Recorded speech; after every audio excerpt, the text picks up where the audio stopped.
सुनिए, ये सारिका देवी की झुग्गी कौन सी है? हम ही है सारिका देवी।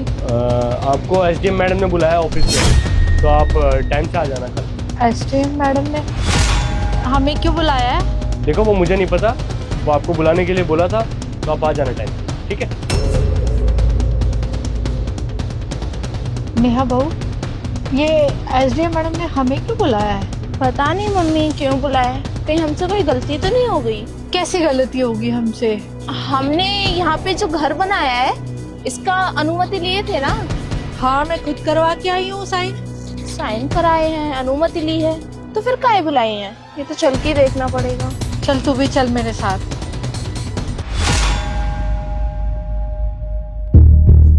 मैम, जिनको आपने बोला था वो लोग आ गए। ठीक है।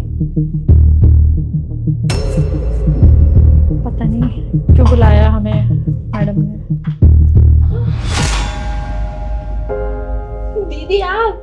ये तो रूबी है। रूबी बेटा।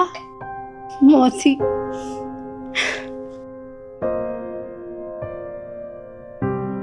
मैं बन गई जिला अधिकारी और ये सपना, ये मुकाम सिर्फ आप लोगों की वजह से पूरा हुआ है।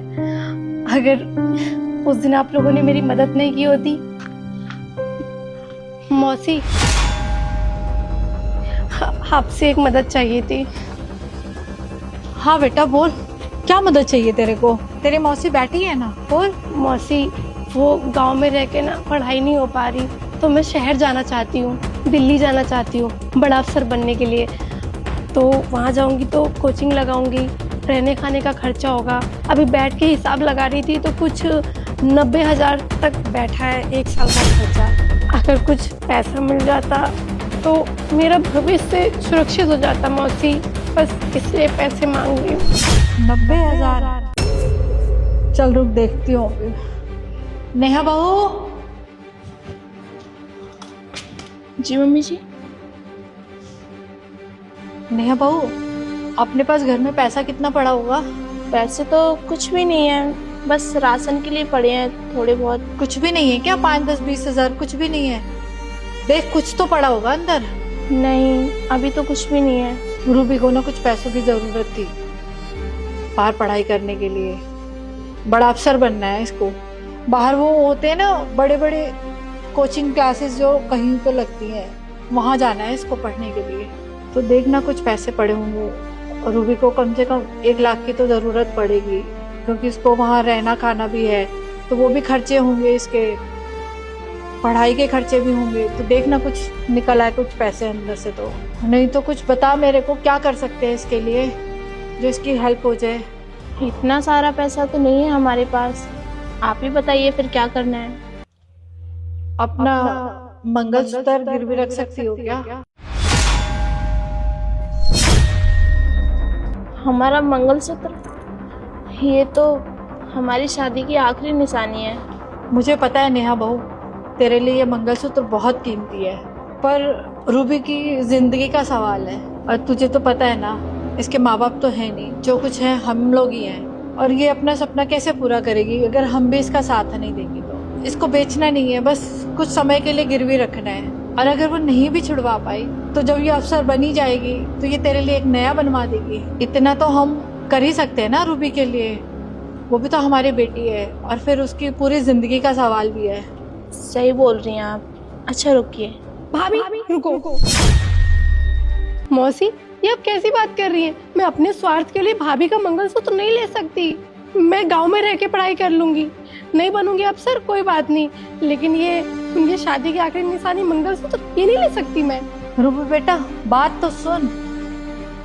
ये सोना जेवरात ये किस दिन काम आते हैं? ऐसे वक्त के लिए होते हैं जब आप पर बुरा वक्त आए, तो आप इस चीज को बेचकर अपने बुरे वक्त को निकाल सको। और आज तो तुझे सबसे ज्यादा जरूरत है इस चीज की, क्योंकि इस पर तेरा भविष्य निर्भर करता है ना।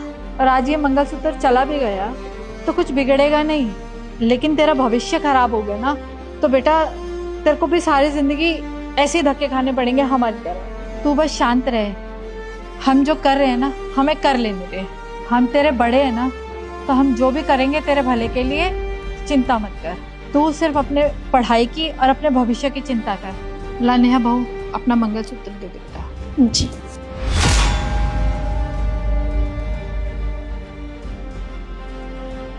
लीजिए मम्मी जी। तू शांत रहे और तू ये ले।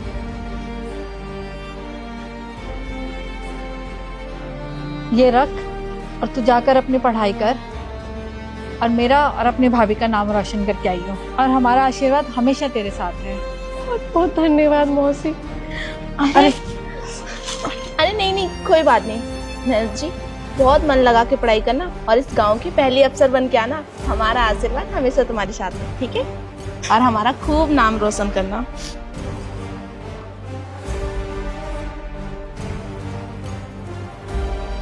तो आज मैं इस जगह नहीं खड़ी होती, कहीं मेरी शादी हो चुकी होती और किसी गांव में मैं ऐसी धक्के खा रही होती। ये एहसान तो मैं पूरी जिंदगी नहीं चुका पाऊंगी। भाभी, ये आपका वो मंगलसूत्र, इसकी वजह से ही आज मैं इस मुकाम पे खड़ी हूँ। अगर आपने इतना बड़ा बलिदान नहीं किया होता तो आज मैं शायद इस मुकाम पे कभी नहीं खड़ी हो पाती। मैंने तो सारी उम्मीद तोड़ दी थी कि मैं कभी पढ़ लिख पाऊंगी भी, आगे बढ़ पाऊंगी या नहीं। माँ बाप ना होने के बाद भी आप लोगों ने मुझे इतना सपोर्ट किया। मौसी, आपने हमेशा मुझे माँ से बढ़कर प्यार दिया। पर भाभी, आपका तो जितना धन्यवाद बोलूं उतना कम है। अरे नहीं दीदी, इसमें एहसान वाली कौन सी बात है। अगर हमारी छोटी सी मदद से आप इतनी बड़ी अधिकारी बन गई तो हमारे लिए इससे बड़ी खुशी की बात और क्या हो सकती है। और दीदी, वो कहते हैं ना, हम इंसान तो एक जरिया होते हैं, करने करवाने वाला तो बस ऊपर वाला ही होता है ना। तो आप माफी मत मांगिए हमसे किसी भी चीज के लिए, हमें अच्छा नहीं लगेगा। हमने कोई तेरे पे एहसान नहीं किया है। तो हमारी अपनी औलाद है, हम मेरी अपनी बेटी है, तो मैंने अपनी बेटी के लिए किया है जो भी किया है। मेरा सीना चौड़ा कर दिया तूने, इतनी खुशी दी है कि मैं संभाल नहीं पा रही हूँ। इतनी खुश हूँ, पूरे गांव में मेरा सर ऊंचा कर दिया है। आज सारा गांव तुझे इस नाम से पुकारेगा, SDM रूबी।